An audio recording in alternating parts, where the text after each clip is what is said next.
Thank you for coming to our Shining Stars meeting. We're trying to do this once a quarter, have a meet up about certain themes that we want to do with our ministry.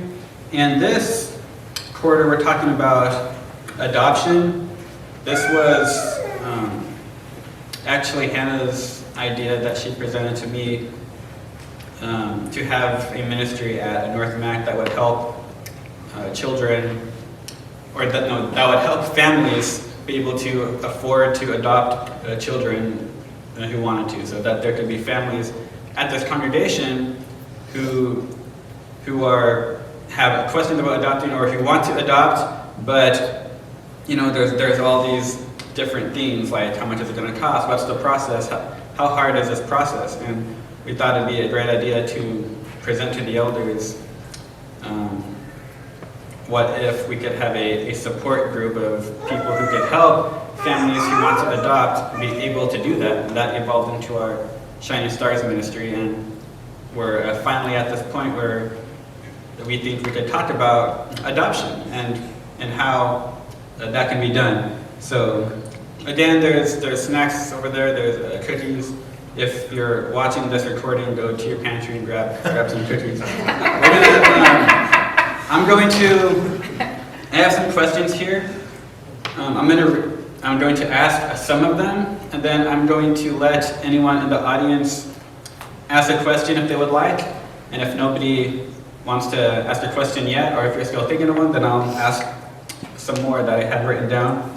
But first, I want all of the people on our panels, these are all members of our congregation who have adopted and have been through that process. So just all of you give me a quick summary of what your adoption story was like from a family perspective or from the kids individually. So we're going to let you go first. Yeah.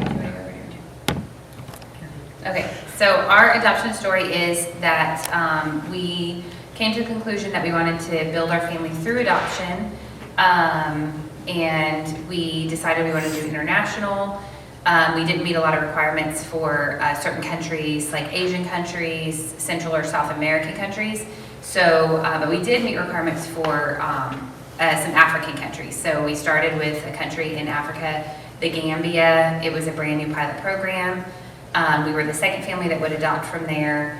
Ended up, that process did not go well on getting the visa through the U.S. from the Gambia to the U.S.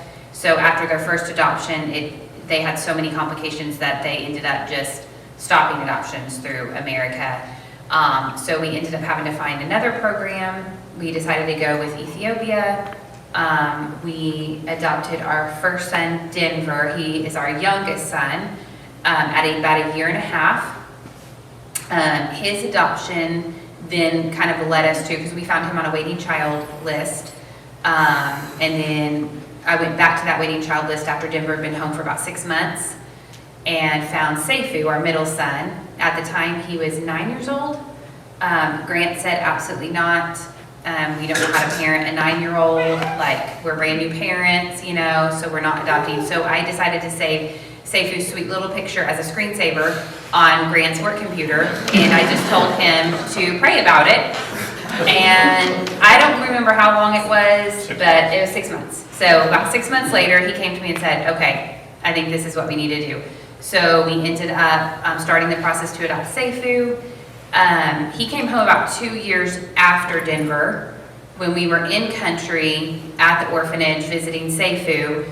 Mulikin, our oldest, ended up being there, and he was one of the only kids that was in the orphanage at the time because he happened to go to a public school. All the other kids went to an orphan academy, and he was off for testing that week, so he was one of the only kids that was in the orphanage besides Seifu.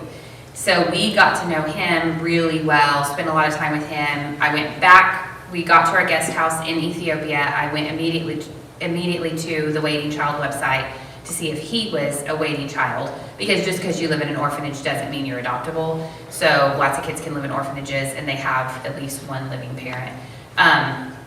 He was on there, and so I just told Grant, I was like, I think we're supposed to adopt him.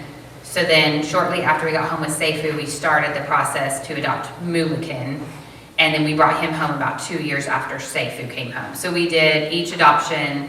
There was about 2 years in between from the time our first child, our second child, our third child came home. So each one of their stories led to each other. It was very, very clear, like God made it very, very clear that they were meant to be our children.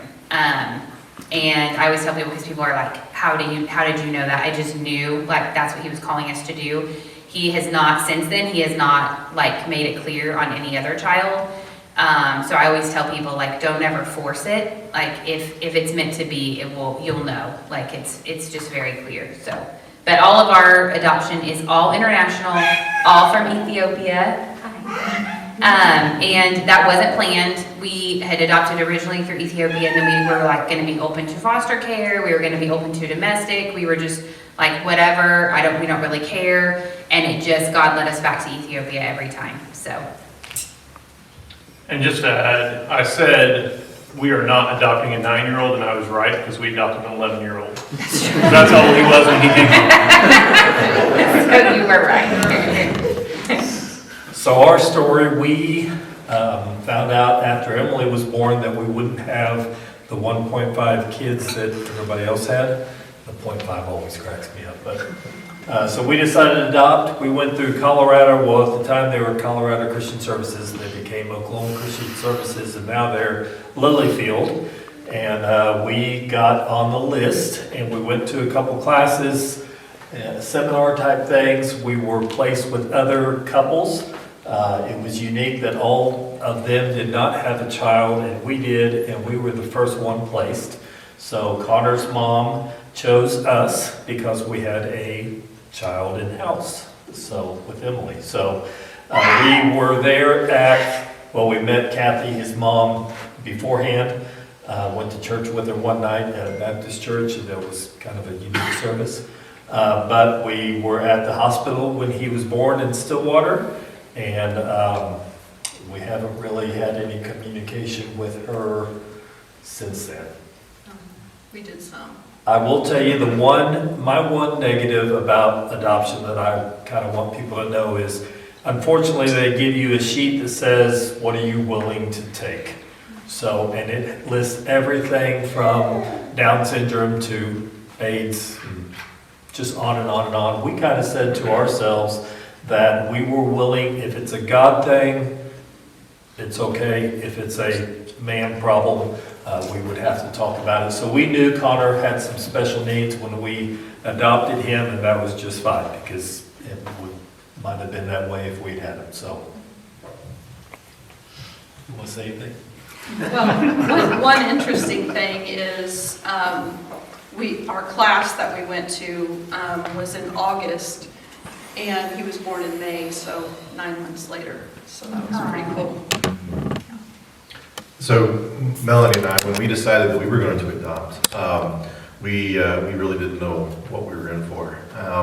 We knew we wanted kids really soon, and so we started looking. We actually started with Oklahoma Christian Services, and they said, well, it's about 2 years out. And so we thought, well, we really want to try to adopt a lot sooner than that. And so we started looking around. We found a place called, I forget the name, but it was out in California, and it was a law center that they specialized in adoptions. And it could be nationwide. So we could go to Washington, we could go to Florida, we could go to Maine. You just didn't really know. And so we went into that knowing that we could travel anywhere.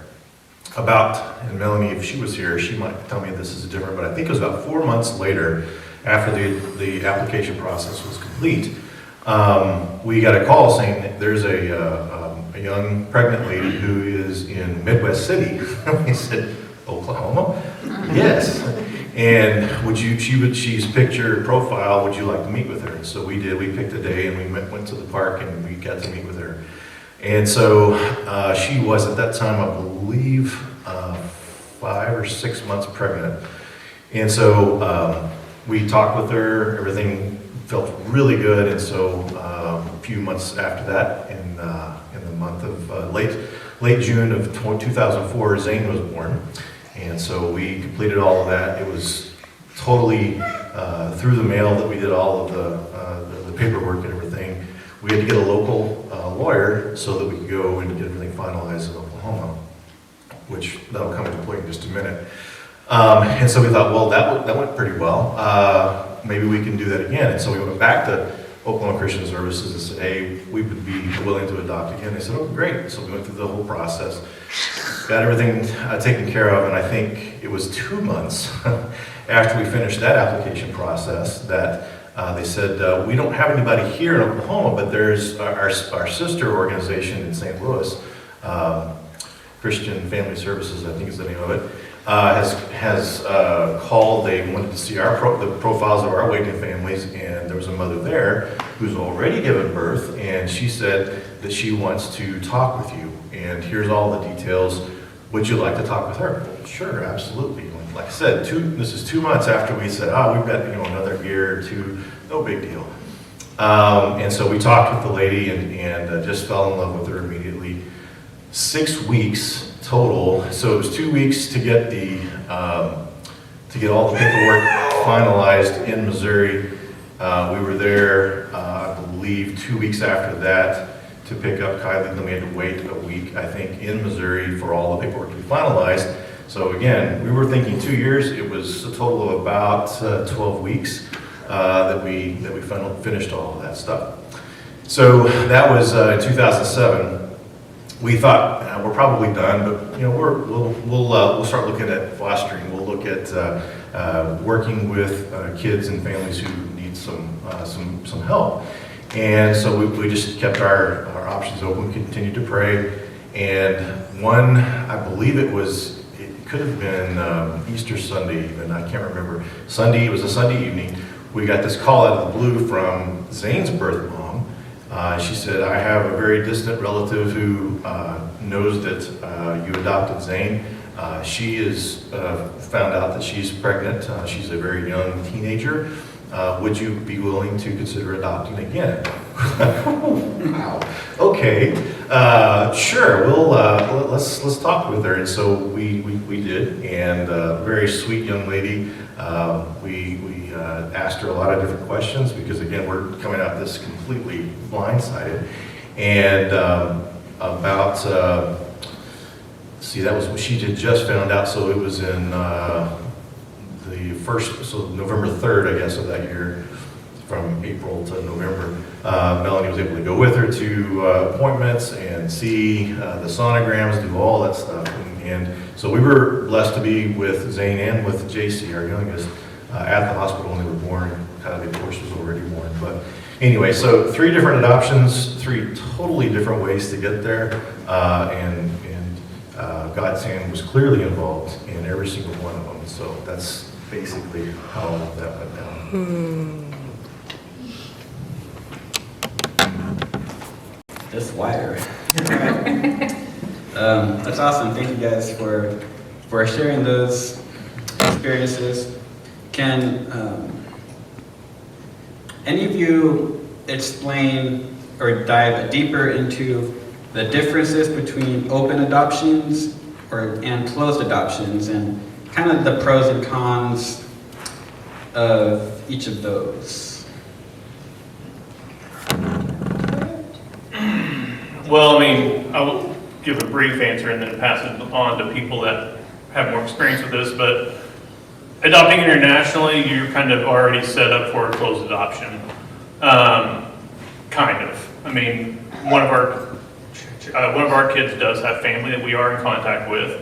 But when we first started adopting, the idea of an open adoption kind of frightened me. I don't know why, but it just seemed like... You need to explain what open and closed adoption is, because they may not know. Or I will. Yeah, okay, yeah, you go ahead, yeah. Sorry. So the main difference, so open adoption means that you're going to communicate with the mother, the birth mom. Meet with her, have open communication. Closed adoption means you're not going to. So it's pretty simple. So it's Or good. a birth family, if there's no like birth mom. That's right. It Yeah. can be birth family or mom. So, good explanation. So, with that being said, I don't know why the open adoption kind of intimidated me. I don't know. I just thought adopting a kid having their birth family in contact kind of frightened me for some reason. I don't know why. You just weren't educated on. At the time, you Because weren't I'm educated on it. because I'm uneducated. That's what you were saying. I mean, we weren't. No, we We weren't. didn't fully understand it. But having adopted our 3 children with 3 different backgrounds, our youngest we have no information on any family for him, and that is a big problem with, he struggles with that. Whereas his older 2 brothers at least know who their family were or currently is, and like at least has something in their past to look back to. And he does not, that has always been something he's struggled with, and so I definitely see a benefit to having, if not at least an open adoption, at least having some information that you can give your child as they get older and say, well, yeah, this is who your birth family was, and even better yet, if you can actually have a relationship with them, that's even better, so they can have some kind of connection to their past. So we've been open with Connor from day one. We're really big on the fact that we're not trying to pull the wool over his eyes or anybody else's. So from the beginning, we referred to his mother, Kathy, as his birth mother, and we're mama and daddy, mommy, whatever. But we've been very open. He is not wanted to reach out or anything else. We kind of have left it up to him to do. I don't know if we even have communication with her at all anymore. For a while, we got Christmas presents and a few things, but we think her mom probably passed away, and that all kind of fell off, so. Well, I'll say, ours was open, and so lots of good things with that, in that you're able to talk and communicate with them, you get their history, physical, medical history, stuff like that. It is a little bit nerve-wracking because you're dealing with, people you don't know. Of course, anytime you're adopting, you're thinking they may change their mind. But we were in communication with them, not like directly, it all went through the adoption agency until he was about 5. And they say that's usually when it does drop off, once they realize their child is going to school and seems to be okay, they kind of drop off like that. But we met more probably with the birth mother's mother. We met for lunches, dinners, met her at the bowling alley. We went to, our birth mother was in a group home. We went down there so she could see him. And we went down to Altus one time. Her grandparents were also there. And so it was just a little bit after that last meeting when everything dropped off. But, we always wanted to be open with him so he knew where he came from. But he doesn't really ask any questions. And possibly it's because of the special needs. He doesn't really know to think about that or anything. But we wanted that available to him.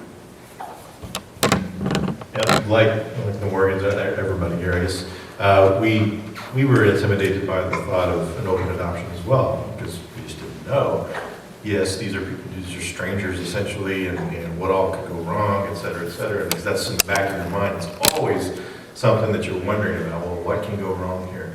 And I can tell you, legally, there's a lot of things that could go wrong, but fortunately, again, God's hand was part of that. So Melanie and I decided that we would, after much prayer and discussion, we would stick with the open concept.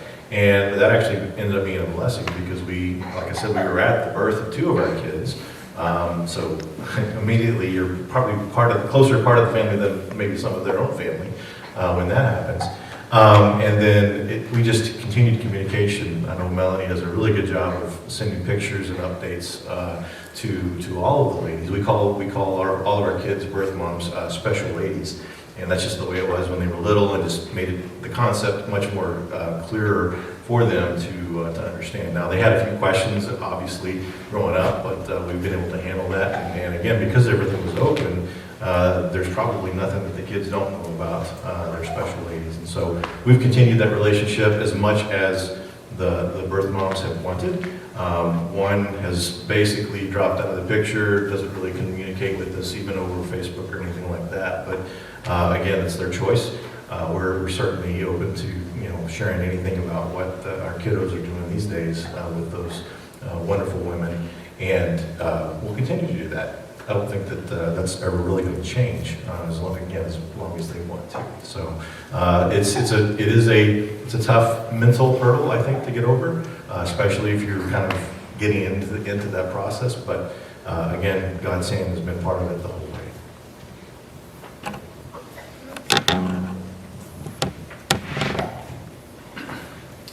Any questions from our audience? So do you, as adopted parents, pick, like, if you're going to be in an open or closed? Yes. And do the, From the very beginning, they want you to define if you want open or closed. and then what about the parents that are putting the kids up for adoption? Do they also choose as well? Typically, And do they have to match? yes. Okay. Yeah, the goal is to try to make the mother as comfortable as possible, so it kind of depends on what she wants. But Well, I mean, it matches as far as if they want closed and you want open. Right. They're not going to, They're not gonna talk to us. Right. Right. Yeah, it's one of those deals that, yeah, we were open to whatever the mom wanted. Okay. Well, and the other families we went through the class with, it took them, I think, a year or two, and we were placed almost immediately. So time is just depending on your circumstances. And international is a little different because most international adoption agencies will want it to be closed. Right. So they may give you information, but they want all communication to go through the adoption agency, and they're very, strict about that. We started communicating with Seifu's brother, half-brother, who happened to be older than him. He was over the age of 18. And after we adopted Seifu, and our agency kind of got onto us, but I was like, he's an adult, and this is his brother. Like, I do not need to go through you to have communication. So, they really do push for that internationally. But, they're trying, in a sense, they're kind of trying to protect the adoptive family, because adoptive families can sometimes be taken advantage of. So you just kind of have to be, smart So are about there it. repercussions to, not going through the adoption agency? Are they gonna take the kid away, basically, or try to? If you try and talk to the family, or? You just have to be careful when you're in the adoption process, Right. because Yeah. once the adoption's finalized, then it's a little different. Okay. Yeah, Yeah, once it's finalized, they can't, yeah, the agency can't come back and do anything. yeah. But when you're in the process, you have to really follow what they're telling you. Well, after Connor was born, we had to wait a little while to meet with the judge in Stillwater. Yeah. 6 months, and we just got the neatest judge in the world. He was super. Came down and wanted to hold Connor and kind of put his black robe around him and really cool stuff, so. Yeah. My sister has two from China, and China's a little different, so you can't get a boy, you can't adopt a boy out of China, only girls.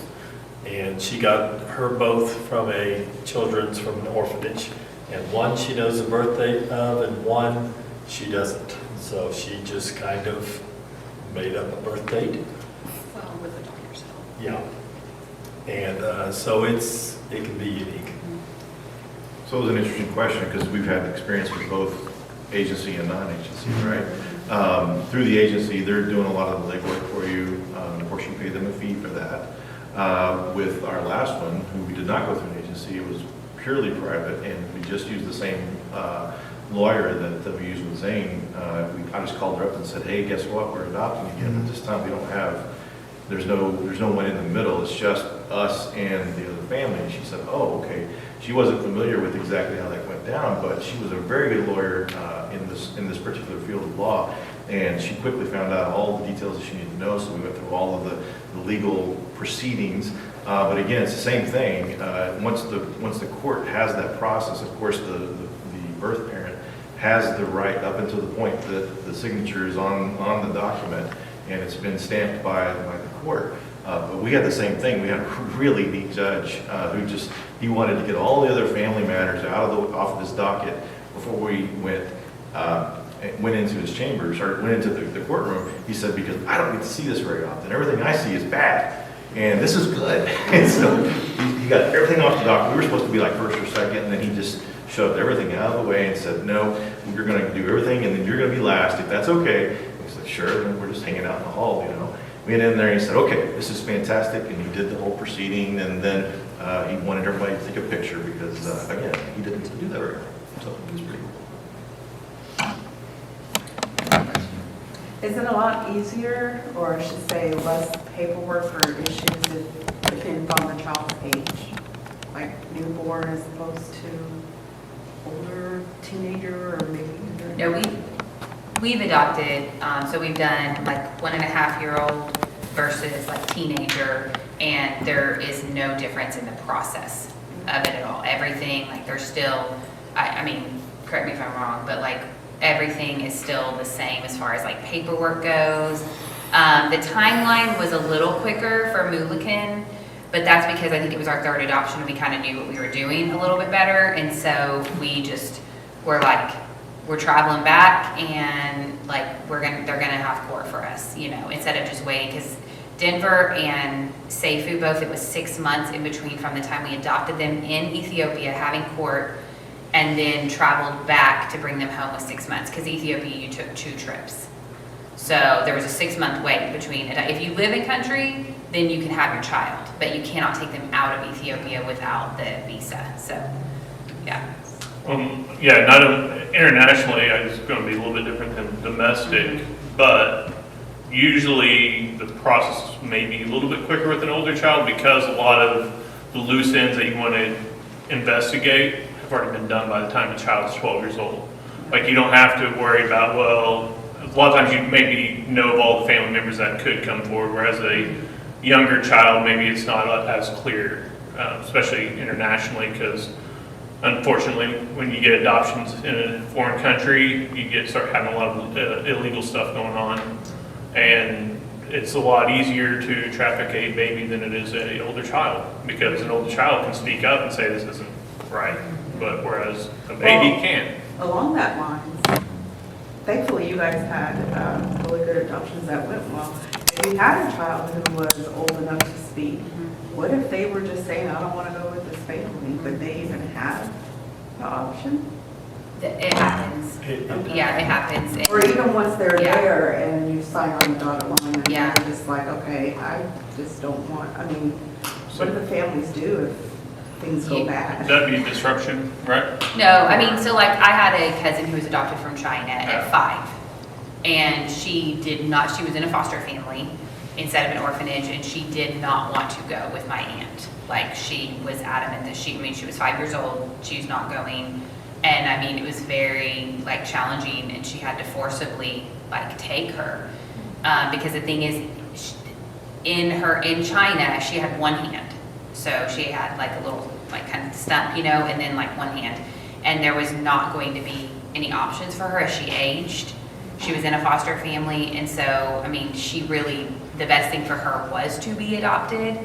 But as a 5-year-old, she didn't know that, and she doesn't want this person to take her that she doesn't know. So yes, so for like a lot of times children have to forcibly be taken, which is very hard. I mean, like with our older 2, they wanted to be adopted, so it was different for us. I do remember asking, especially Milliken, now you do want to be adopted, right? Yeah. It's kind of, Yeah. you're sitting there with a teenager, you're like, this is something you're wanting, right? Well, the question that I think people ask the most is what happens if the mom changes her mind? So if you're doing an American adoption, both the father and the mother have to sign off that they are relinquishing their rights. And there's lots of law stuff that goes along with if they do or if they don't. Most states now are very pro adoptive parents. There's only one exception I know of. Indian, Like Native. Native American. Okay. that is not a good situation, because if they change their mind, they very Because they have possibly. different laws. That's correct. on the Yeah. reservation. And their whole tribes and all of that. So that's the only situation I know. Our birth father actually did not sign off on his rights, but, so what the adoption agency did was, got a general idea of where he was located at and posted it in the newspaper. I don't know if it's. There's a time frame classifieds or involved, yeah. Whatever, but he was notified anyway, and he never came forward and did anything, and you have a certain amount of time, I don't know what it is, but, before, It's in that 6-month period that yeah, so, right. So- He was at least aware that he was born. We believe so, so. he was in yeah. the group home too, so, and she had. Probably not the same group. Yeah. Because I think they keep boys and girls separate, but yes, he was also in a group home, from our understanding. The- Grant just said apparently not separate enough. Well, and since we're family and friends here, so her mom said, so Kathy said that she was raped. We don't know. It was a situation that didn't really matter to us, Yeah. but, yeah, that's, How they talked about it, we suspected not. she just was difficult to talk with. She didn't have any realization of time. Yeah, she had some of her own issues. She just had some. But just in talking to her parents, it didn't seem like they were very upset, or, it just seemed like she maybe just didn't understand, oh, this is how you can have a baby. So, yeah.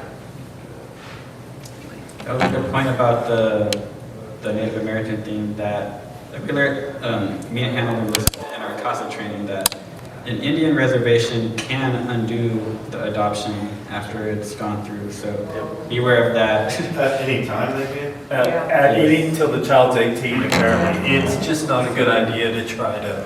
Well, and the process to even go through the adoption is a lot harder. Like financial order? or- Yeah. Financially Yes, and unless yeah. you're If you're tribal, you can go within your same tribe, but Yeah. it's for us to go adopt a, They are not, they're very big on keeping children inside their own tribe. And so if you're not part of their tribe, they make it very difficult to even go through. but most adoption companies are going to tell you that. They're going to stay far away from that. They're just, We actually had an entire process with both Zane and JC we had to go through the process of proving that they were not part of the tribe. And so there's a discovery process, and then once they've gone through that process, then they say, okay, there is no indication here that they are part of a tribe, therefore this process can continue. And so it's just a technicality at that point. But in Oklahoma, it's a big deal. So you have to do it. So let's talk a little bit about expenses. So can you all, do we need this? You guys are pretty loud. We plug in my ear. we don't need it. You don't need it? No. Do you think the camera's okay with that? You can pick You us look up. very confident. I don't know. You don't look confident. Well, if they're watching this online, Okay, then we'll turn use up the this. volume. No, Or come ask you later. Yeah. Yeah. you should have been here. Let's just be loud. Okay. Expenses. So can you tell us about finances? And we know adoption is very expensive. That's one of the things that holds people back from wanting to adopt. So tell us about that and what you wish, the help you kind of had. And maybe go into some detail about how us as a ministry want to help with finances. Okay. Adoption is not cheap, so that's not a secret. And it can be very expensive based on what type of adoptions you do. International adoption, you're going to have a lot of extra expenses just on the fact that you have to travel to the country. So that just pretty much for our adoptions double the price of what the adoption was going to cost when you have to book a flight to Ethiopia on a 2-week notice. Those aren't cheap. So expenses are very high, which you wish, they were lower so more people could afford to adopt. So you have to do a lot of different, you gotta learn how to raise money, learn how to lean on others to help. I think by the time we got to our third adoption, we had really finally figured out how, like, different resources that you can use. We found organizations here in Oklahoma that help financially with families in Oklahoma that are adopting. So for instance, we had a foundation called the Karis Foundation, where they will match up to $3,000 any money that you raise. So if you have friends and family that want to help raise money, they'll match it dollar for dollar up to $3,000. So there are different organizations like that can help.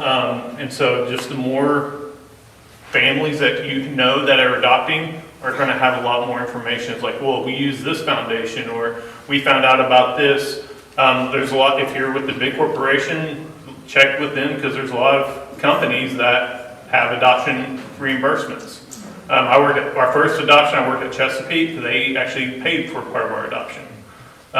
So that always helps. Along those lines, this is a good time that we can announce that there has been money set aside here at North Mac to assist with families that are adopting. So we do have an adoption fund here. So there are a lot of resources out there for anybody that is looking to adopt, that collectively we can all pull together and help with, I would say. And like domestic international adoption is going to be expensive. If Right. you're doing, like, if you're fostering to adopt, that's going to be much different. That's not, I mean, yes, anytime you're bringing a child into your home, it's going to cost money and such, but it's not going to cost the amount that it would be like if you did a domestic private adoption or international. That's a little bit different. Well, the money there's a lot of differences. We had major sticker shock when we started doing it. I've heard figures from 5,000 to 30,000 for domestic. Ours was about 10,000. We worked extra jobs. We did have a couple of families that helped us. But there is a nice tax credit that you can file. We had an accountant do our taxes because he was a minister for a little while, and so we just kept him on to keep doing that. Well, it doesn't all come to you immediately. Ours at least was spread out through, I think, 3 years. But we knew our adoption agency had kind of spelled out what, and we didn't have to pay $10,000 right away. So we had like deadlines of when to hit. So, we just worked to save the money and hit those deadlines as they came. And they explained, this is the attorney fees, and this is Filing fee and court fee. Yeah, different fees. And then our birth mother got counseling, which we felt like was very important for her to get counseling. And so, it is expensive, but you figure out if you want to do it, you figure out a way to do it. So. We worked and then a lot the of tax credit jobs. is higher now. I Yeah. don't remember, I don't know if anybody, I think I saw 15,000 now, but of course, Up to. everything's increased too, so I don't know how much it costs to adopt privately right now. But Yeah, we ended up, I think, refinancing our house a few times to get the cash, and fortunately, we were in a position to be able to do that. But yeah, it's not cheap for sure. And we did the same thing, sticker shock. When you start asking around, what do you charge for this and what do you charge for that? It can be daunting. It can be even maybe make you want to not go through that. But again, I think and now looking back on it, there's probably a lot more resources that we probably could have reached into. I know, I think it was with JC's adoption, we actually had an older couple approach us and say, hey, we understand you're adopting again. We would love to help you. Can we do that? And at that point, we already had all the financing in place, so we didn't need to. But I was very, very thankful that older couple wanted to. So there may be even beyond what we've already has been set aside and that we've identified. In fact, I know for a fact that there's more. I think if needed, there's more money available from that that source then has already been given. So anyway, if I guess the parting shot is, if finances are what's stopping you from adopting, don't let that be what's stopping you from adopting, because there are ways to push through that. Well, someone asked me recently, is it okay to go through a private, like a lawyer, or is it better to use a company? I have a personal opinion, like on traveling, I like using a travel agent because they're going to do a lot of the legwork that I don't know how to do. Similar to adoption. So if you do one with just a lawyer that maybe they don't specialize in that, there might be some hurdles that you would have to overcome. Is that what you all, like? We did a private, yeah. You did both. We did both. Yeah. We did Okay. two different, a law center that was an agency, just an agency, and then just a lawyer. So, They did all The three. preference was the. well, I mean, it's a lot more straightforward when you just have to deal with the one entity, the one lawyer, rather than having to deal with many things. But Yeah. that was the thing. That's part of the story. It's all, they were all different. But it was easier for sure. Okay. And internationally, you pretty much always have to go through an agency. I mean, very rarely, sometimes you'll see like missionaries or people that live in a foreign country who adopt a child from that country and they have like a local lawyer and stuff. The issue with that is sometimes they struggle getting the proper visa and everything because like when our children landed in America, they became a citizen. So there are situations where if everything isn't done right on like the other side, then once you land in America, your child may not be a citizen. And then there's been adult adoptees who have been like sent back to a country that's not really where they're, that's where they're from, but, Right. so I would just say like in an international adoption, it is best to go through an agency. Yeah. But like Scott said, don't let finances be what stops it, because we have all that. We got a great church family here and a ministry that's going to get behind you on all of that. I want to talk a little bit about DHS, what the experience was to have them in your house and do home studies. So that to me is a little intimidating. What was that like to have social workers come into your house? If you already had kids, I think they had to interview them or make sure that you guys aren't abusing your kids and stuff like that. So tell us a little bit about that experience. Is something that we should be scared of, something we should be happy about? Go for it. So we didn't go through DHS for our home study, but we went through, there was a caseworker who came and met with us to do our home study. And they kind of meet with both of you separately. They come to your home. They want to evaluate, make sure it's safe. Then if you have children, they also meet with your children as well.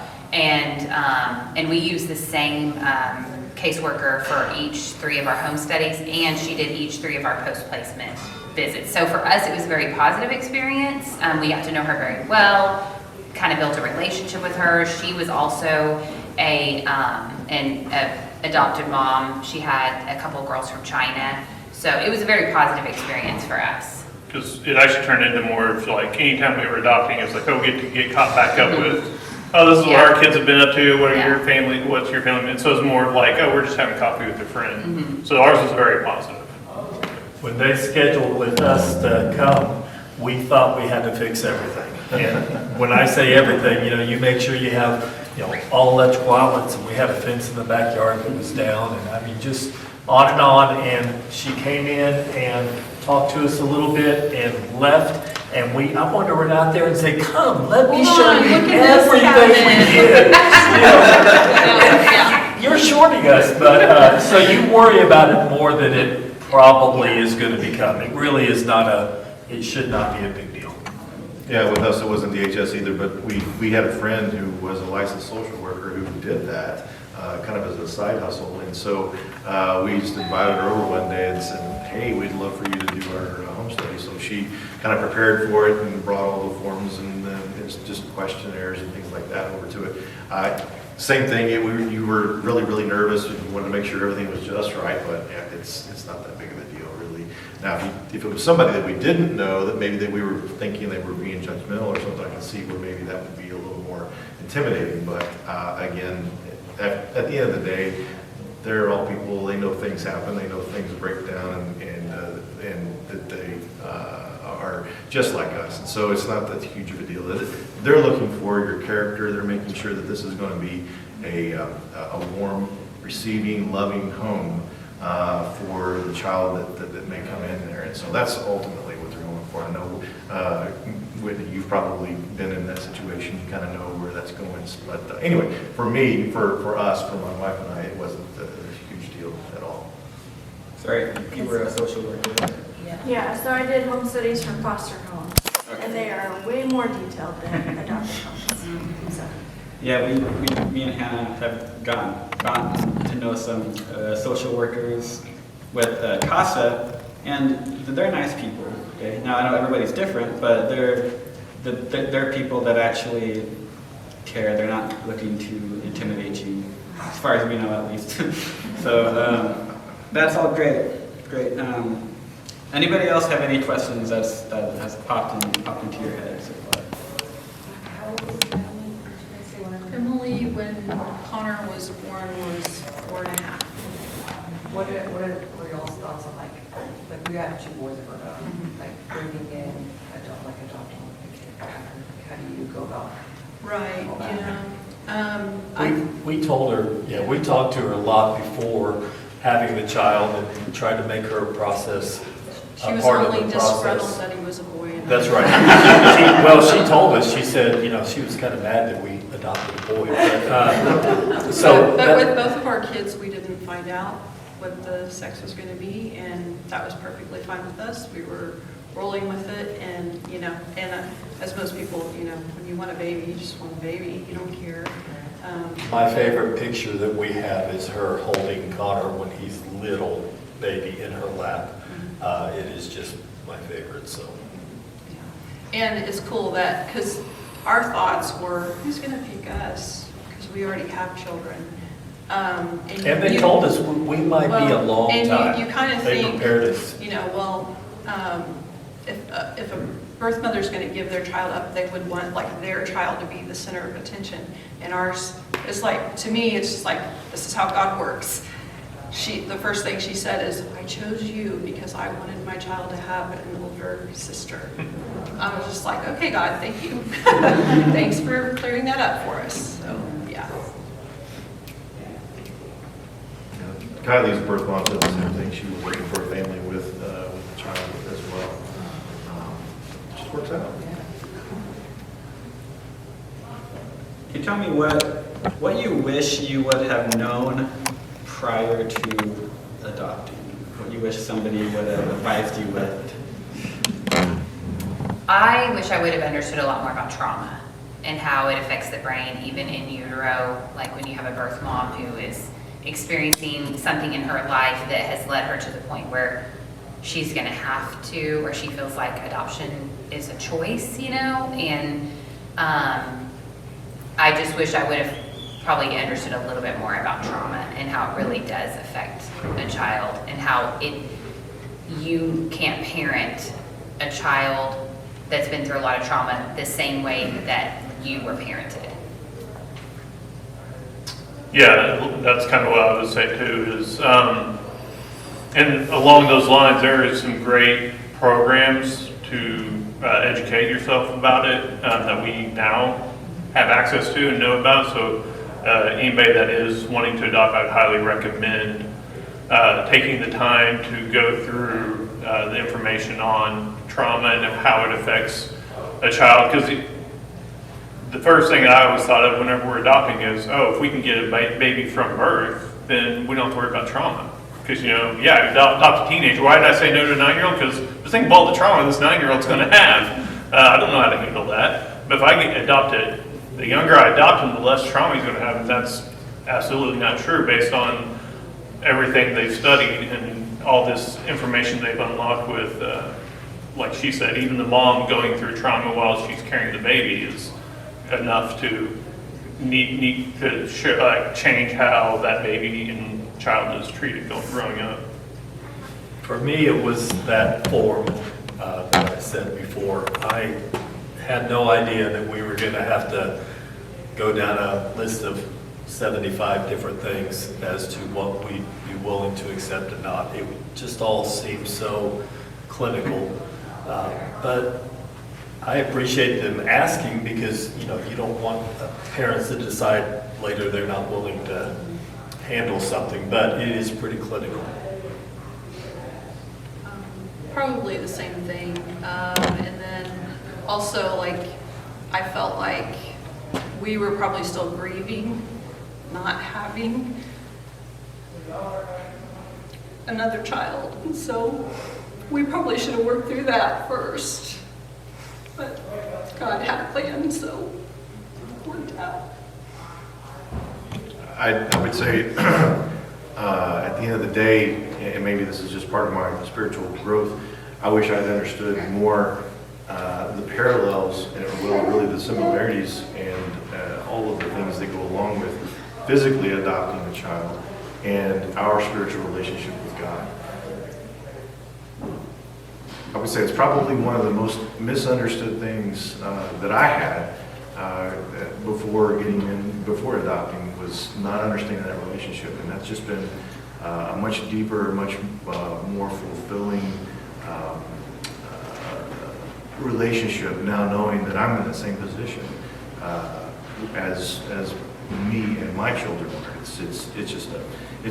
I can talk forever about that. But that's if I had to go back, I wish I had known more about that so that I could impart that more fully on the kids when they started when they came home with us. But on the flip side, it does help when you're teaching a Bible class to be able to relate your adoption to how we're adopted by God. So I will say one more other thing. We were talking about home studies earlier and what we wish we would have known. I wish I would have known that buying a house while you're waiting for your child and you've already done your home study is going to cause a big headache and a lot more money. So if you are adopting and you're waiting and you've done your home study, don't buy a house because that's going to cause a lot of red flags with your home study. So just throw that out there. I also would say I would wish with international adoption, and maybe some domestic, I'm not as educated on that, but I wish I would have known all of the unethical things that happen in international adoption, because like we didn't really, going into it, we didn't fully know, and there is just so many unethical things that happen in international adoptions. And I think we were, so far to best of our knowledge, we were very fortunate Yeah. that we have not run into any of that with our kids. Unethical, like they were trying to take advantage of you, or Yeah. the So, kids? so different countries have different rules. Some countries are really easy to adopt from, and so when a country like that becomes easy, for instance, like she said, we had a country that was very difficult that we were waiting to adopt from that shut down, and so our agency's like, well, Ethiopia is a country that they're very easy to adopt from. Well, when you have a country like that, everybody starts adopting from there because you don't have to be as old or be married as long. There's like a lot of restrictions that are taken off that makes it easier to adopt. Well, people in the country start seeing all these people from other countries coming in and adopting kids, and what do? They see the money. They start kidnapping kids. They go out to these villages and say, I'm going to take your kid and send him to school in the main city. But what they're really doing is they're selling the kid to an adoption agency. And in a lot of these countries, the parents have no concept of adoption. They do not understand that concept at all. In most third world countries, there's no concept of that. So they think that like their child's gonna go to maybe a family who's just gonna kind of help school them, educate them, just provide their basic needs, and then they'll be able to come back to their family, not realizing like they're losing their first family. So. How could you avoid that? I mean, how would you know? So, I mean, That's it. that's like a coffee talk. I'll make you coffee. But for instance, like knowing this after the fact, and like some of the story, like because for instance, our youngest, we don't know anything about his past. He was abandoned. He literally dropped off at an agency. And so that is a story that is prime for he was trafficked. So we do our best after the fact to hire an investigator. They actually have investigators that can go research everything, try to find where that child came from to see if like there's any red flags that need to be. And so after the fact, you can do stuff like that, but going into it, I mean, that's hopefully the agency you're using has enough of it on their end that is legit, that they're not. Our agency was very good about having a staff in the country that was a very good staff that could be trusted. Whereas there's some agencies, they don't have the trusted staff in the country. And so you're really just relying on people that you don't know. And our staff was not only doing, like our agency was not only doing adoptions, they also helped support orphanages where a lot of those kids were not adoptable. So they were also providing, like a lot of the money that we paid our monthly fees, we knew we were not just paying this for our child to be taken care of, we're paying this for all the kids to be taken care of. So I didn't have a problem with that because I know it's providing meals for all the kids, you know? So I think, yeah, having staff in country, kind of knowing your agency, talking to other families who have used them, like knowing their children's like stories, things like that help. Yeah. I'll give one warning. Internet, great tool. Internet, horrible tool. Just like with website, with MD sites and all that, be careful. There are lots of sites out there that are good that will talk about countries that are friendly and countries that aren't, but just be careful with internet searches with adoptions. And you know, like in some, you know your child's situation and you know the country and you know that there's not going to be opportunity for that child in that country. Like I have several cousins who were adopted internationally and because of different things in like their personal situation or whatever, or medical, there's not going to be opportunity for them if they stay in that country. Or like if you have an older child that has no family whatsoever in that country and is already struggling with things, in a third world country, there's not going to be a lot of opportunity for them. So. Any questions?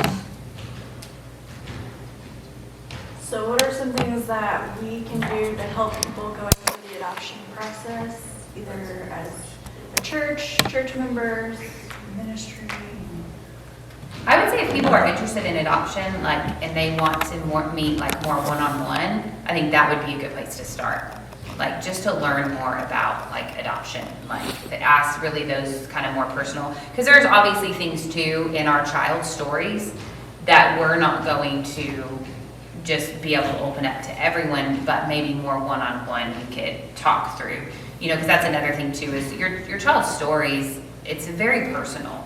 And so just like we wouldn't want everyone to share everything about us, sometimes you see adoptive parents and they're just sharing openly everything about their child. And I just feel like that is not right, you know, because that's their decision on if they want that shared. But I would say just supporting them, knowing that we do have families who have gone different avenues. So we can meet with people one-on-one if they want, like over dinner or whatever, to be able to kind of share our own story with them, answer any questions. Knowing that we have the funds, I think is really important. For people who are interested, but maybe the finances is a little bit of an issue. I'd say kind of along that line is having a support group of some sort was so helpful.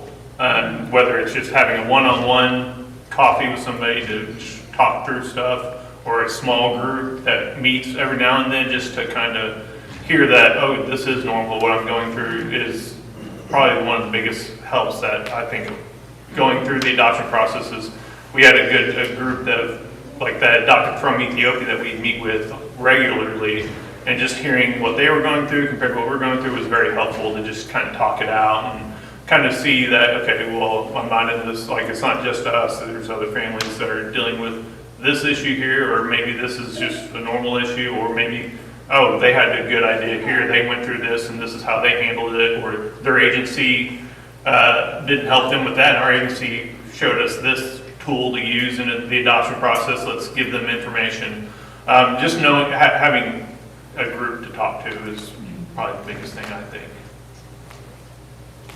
And this is a good group for it. Yeah, spread the word. That's what we're here for. Well, in almost any situation, like if you're a single person wanting to adopt, we can help you find, my sister would be a great resource, either internationally like they are, or being single and adopting kids. So a lot of it's just communication, building that family unit. You were saying, there was the list that you were looking at, and then you said you like met requirements for some countries. What like are some of those requirements for like So- domestic and international? So like, oh, You can go ahead. so like, for instance, when we're looking internationally, immediately she has cousins from Asian countries. So we immediately like had a connection with that and thought, oh, let's look into doing some different Asian countries. We looked at China. We had to be married 10 or 15 years. 10 years. We were only married at that time for like 4 or 5 years. Yeah. You had to be at least 30 years old. We were like 25. You know, you had to, I mean, there's different countries that had different restrictions like that based on like how long you've been married, how old you are.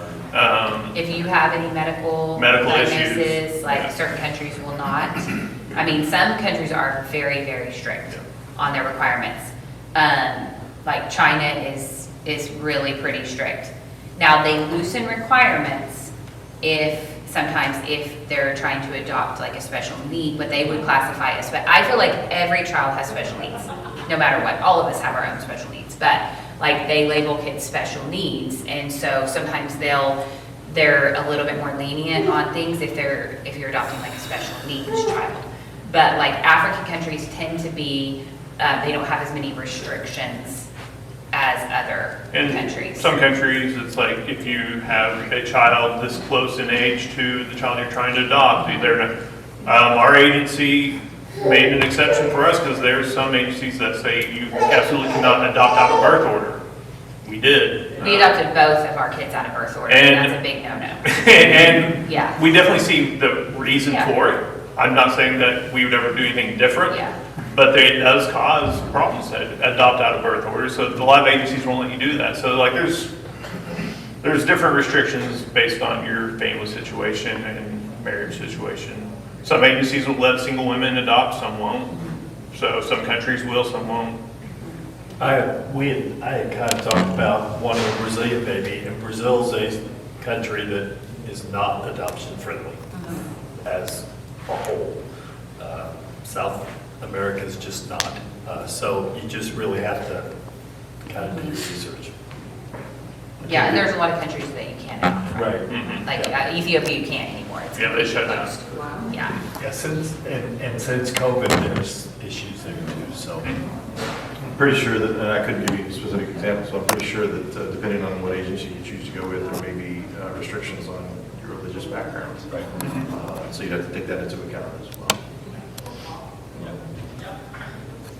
And they're pretty good about like having lists, like if you go to a country, like an agency or whatever that works with different countries, they'll spell it out for you pretty good on there, like what the country requirements are, so you know.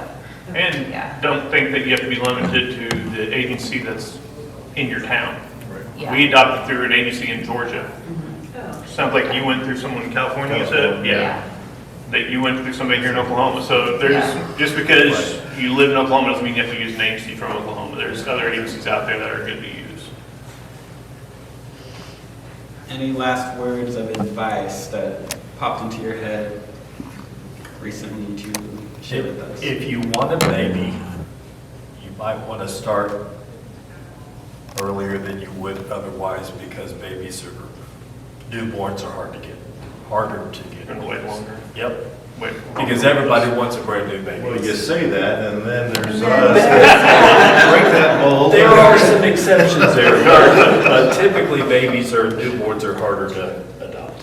Well, and also think about insurance with your newborn. We had a weird situation where I had gone and talked to, I worked at Hertz. Our insurance was through me and Hertz. And I had talked to the lady in HR and said, hey, we're adopting. We want to make sure the child's covered. And she said, oh yeah, just come in after the child is born, sign them on, just like you did your first child. Not not necessarily so. We should have called our insurance company directly. I think it's crazy and I think it's completely absurd, but they told us they would have made her come to Oklahoma City to have the baby. And I'm like, yeah, right. You can tell her, what to do. That's what they said. I even took it to, whatever you call it, not litigation, but arbitration, and lost. I also felt like Hertz was a little bit, liable for part of that. No one took the blame. We got to pay his hospital bill. Thankfully, I saw Emily's bill when she was born 4.5 years earlier. We did have insurance, of course. We didn't pay this amount, but it was over $10,000. He was born in Stillwater. It was about $3,000. A lot more manageable to handle, but still, you're kind of irritated that you were told something, and now you get. Not only did you pay for an adoption, now you get to pay, fully for his care in the hospital. But Stillwater is an awesome hospital. They have dealt with adoptions before. They gave us a room as if we were having the child. They were awesome.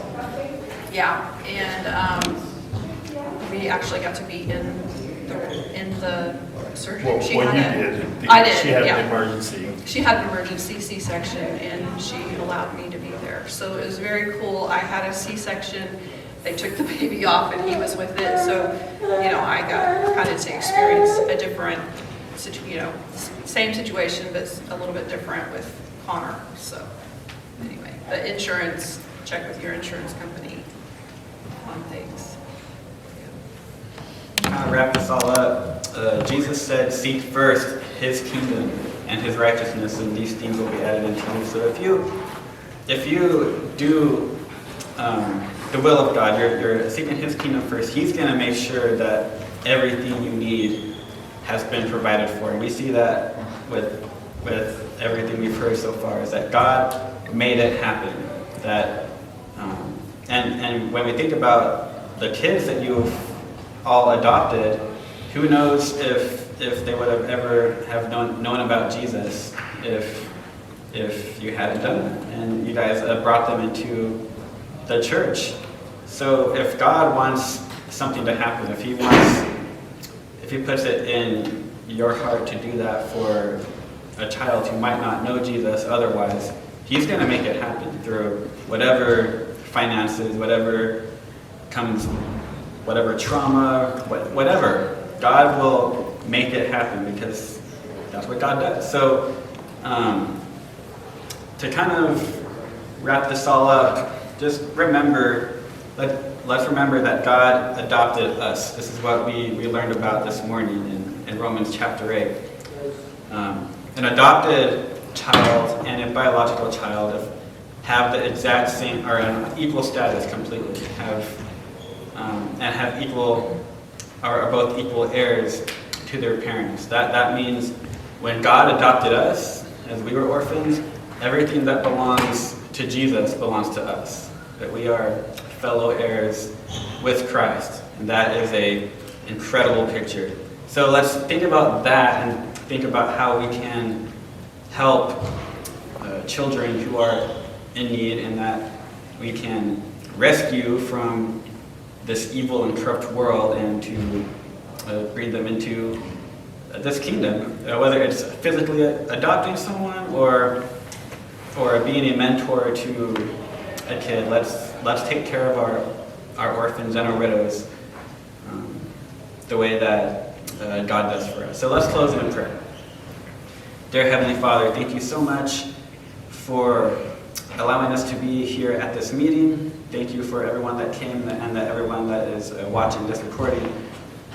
We're so grateful that there are people who actually very care about children and what happens to them, the abuse that so many people let them go through. And we're thankful that everybody here wants to make a difference, and everybody here wants to, and in this whole congregation, that everybody in this congregation wants to contribute to rescuing children who are in need and ultimately who care about their salvation.